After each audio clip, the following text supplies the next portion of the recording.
అమ్మో కంగు దండం దీనికో దండం. సూర్య అన్న కెరీర్ లో పెద్ద అట్రబాబు. ఏం జరుగుతుంది అనేది కూడా అర్థం కావట్లేదు. కంకువ మించిపోయింది సినిమా. తెగేదాకా సాగినా కూడా తెక్కకుండా ఇంకా సాగుతూనే ఉందన్నమాట. అమ్మో కంగు దండం దీనికో దండం. నిజంగా స్క్రిప్ట్ సరిగ్గా తీసుకోవట్లేదు సూర్య. బాగాలేదు, కామెడీ లేదు, ఏం లేదు. సీన్ అసలు బాగాలేదు, వేస్ట్ అన్న, అసలు ఏం బాగాలేదు. అదే మన శ్రేయ, అమ్మో హెడ్ఏక్, ఏం బాగాలేదన్న. ఒక ఎమోషనల్ సీన్ ఒకటి అంటే స్క్రిప్ట్ తీసుకున్నారు కానీ అది లాస్ట్ లో అర్థం అవుతుంది.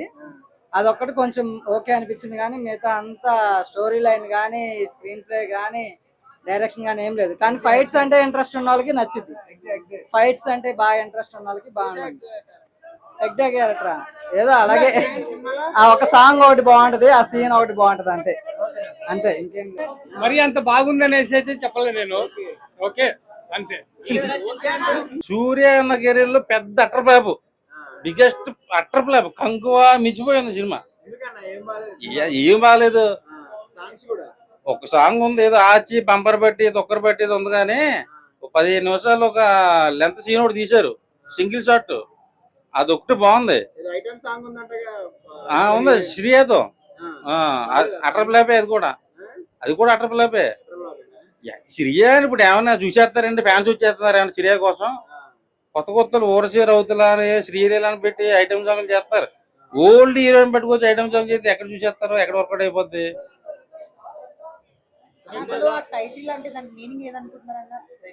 అది ఎందుకు పెట్టి నాకైతే తెలీదు. మన హీరో అయితే ఒక స్మగ్లర్ అండి. సో చిన్నప్పుడే మన కృష్ణుడు వచ్చి కంసుమని ఎలా చంపుతానని చెప్పేసి ఉంటది అది ఒక టాపిక్.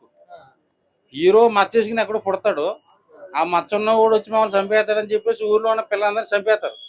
పెద్ద ఎదిగిన తర్వాత హీరో మళ్ళీ ఆ ఊరికి వచ్చి వాళ్ళిద్దరిని చంపుతాడు. ఇరిటేటింగ్ సీన్స్ అన్ని ఇరిటేటింగ్. తలుపులు ఎక్స్ట్రా పేమెంట్ ఇస్తానా, షో పేరు బాబు అని చెప్పి అనుకున్నా. మామూలుగా లేదు, జనాలు లేచి వెళ్ళిపోతున్నారు. ఒకటి కొంతమంది పడుకున్నారు. ఈ రోజు ఎలా ఉందంటే రేపు ఇంకా ఎలా ఉంటుందో. దయచేసి కార్తీక్ సుబ్బరాజు గారి డైరెక్షన్ వేస్ట్, ఈ సినిమాకి వేస్ట్. కంగువా ఓకే చెప్పేస్తా, అది కూడా కంగువాతో మా అందరిని ఒంగోబెట్టి మింగాడు. దీంతో మెట్రో దగ్గరికి వెళ్ళి నన్ను నైట్ పూట గూటంతో గుద్దాడు. ఎందుకన్నా ఇది 5కి 0. చెప్తున్నాగా సూర్య అన్న కెరీర్ లో బిగ్గెస్ట్ అట్రప్లాబ్. దీనికంటే అట్రప్లాబ్ తీయడం నాకు తెలుసు. ఆయన ఎంచుకోవడంలో ఫెయిల్ అవుతున్నాడు. ఏం జరుగుతుంది అనేది కూడా అర్థం కావట్లేదు. మామూలుగా కాదు, రబ్బర్ బ్యాండ్ ని తెగేదాకా సాగినా కూడా తెక్కకుండా ఇంకా సాగుతూనే ఉందన్నమాట. అంత లాగ్ అనిపించింది.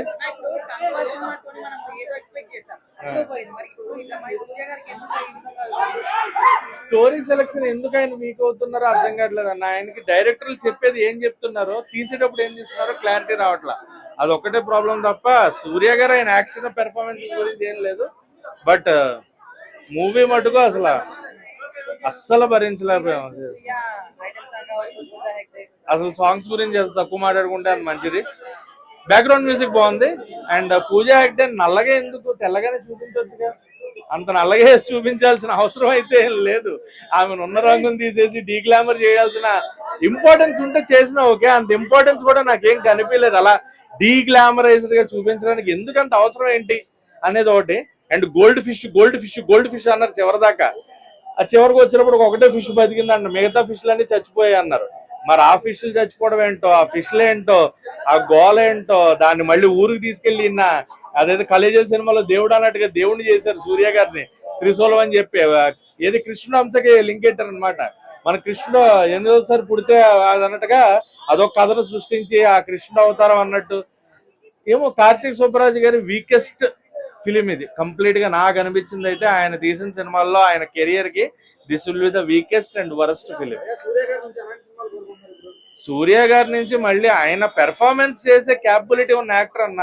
ఆయన నుంచి ఒక డిఫరెన్స్ పెర్ఫార్మెన్స్, ఇలా కమర్షియల్ గా కాకుండా ఆయన ఒక యాక్టింగ్ పెర్ఫార్మెన్స్ మీద చేయగలిగితే నెక్స్ట్ లెవెల్ పెర్ఫార్మెన్సెస్ ఉంటాయి ఆయన దగ్గర నుంచి కూడా.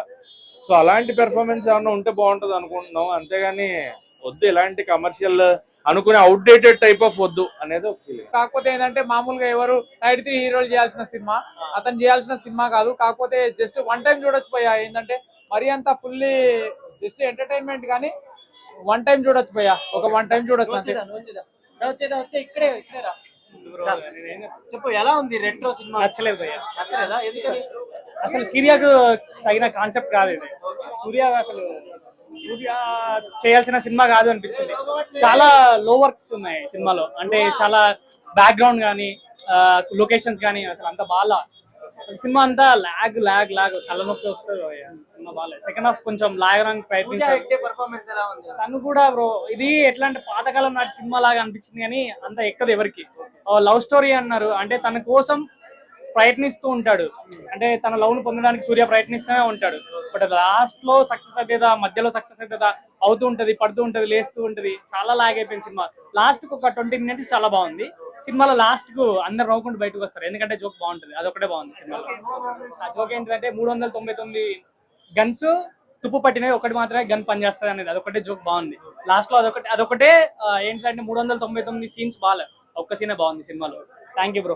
సూర్య వైజ్ 100% కాన్ఫిడెంట్ గా చాలా బాగా చేశారు. బట్ ఇష్యూ వచ్చేసి కార్తిక్ సుబ్బరాజ్ వైజ్ ఉండడం వల్ల స్క్రీన్ ఎక్కువ ఫ్లాట్ కంటెంట్ అయిపోయి ఇంట్రెస్ట్ అనేది రాలేదు. సూర్య ఎందుకు మిస్లీడ్ అవుతున్నాడో తెలియదు కానీ but he has to strong come back. నాకు తెలిసి నెక్స్ట్ వెంకీ అట్లూరితో స్ట్రాంగ్ కమ్ బ్యాక్ ఇవ్వాలని కోరుకుంటున్నాను. బట్ టుడే హిట్ 3 కూడా అవ్వడం మీద రెట్రో నాకు తెలిసి అయితే ఆంధ్ర వైజ్ అయితే పెద్ద ఆడకపోవచ్చు కానీ హిట్ 3 ఫుల్ డామినేట్ చేస్తుంది. రెట్రో కంటెంట్ వాట్ ఎవర్ అన్ని మిస్లీడ్ అవ్వడం వల్ల మిస్ఫైర్ అయిపోయింది movie. So sad for again Suriya. So hope Suriya will come back again. Retro movie Suriya దమ్ము తగ్గట్టుగా, కార్తిక్ సుబ్బరాజ్ మేనరిజం తగ్గట్టుగా, కంగువా సినిమాతో కొద్దిగా డిసప్పాయింట్ అయినా ఒక మెట్రో లీడ్ చేసుకున్న విధానం అయితే పబ్లిక్ ఒక మంచి మోట్ అనిపించింది. రెట్రో ఈ రెట్రో అనేది నవ్వటం అనేది ఎంత మంచి, ఆ నవ్వులో ఉన్న పజిల్ ఏంటి అనేది కార్తిక్ సుబ్బరాజు బాగా ప్రదర్శన చేశారు. అన్ని కిస్టులను రివీల్ చేయకూడదు. సెంటిమెంట్ కానీ, కెమిస్ట్రీ కానీ, ఫోటోగ్రఫీ కానీ తమిళ ఫ్లేవరే కాకుండా మన టాలీవుడ్ కూడా మంచి కాన్సెప్ట్ అయిన సబ్జెక్ట్ వచ్చింది. అవసరం అంటే యాక్చువల్ గా ఆయన జనరల్ గా ఎన్నో వేరియేషన్స్ చూన్ చేస్తారు. దీంట్లో ఏంటంటే సింగిల్ పర్సన్ అయినా సరే డబుల్ షేడ్స్ లలో ఒక మంచి బూస్టప్ మూవీ అనేది ప్రెజెంటేషన్ చేశారు. అది ప్యారలల్ గా వచ్చేదే కానీ వేరియేషన్స్ చూన్ చేస్తారు. దీంట్లో ఏంటంటే సింగిల్ పర్సన్ అయినా సరే డబుల్ షేడ్స్ లలో ఒక మంచి బూస్టప్ మూవీ అనేది ప్రెజెంటేషన్ చేశారు. అది ప్యారలల్ గా వచ్చేదే కానీ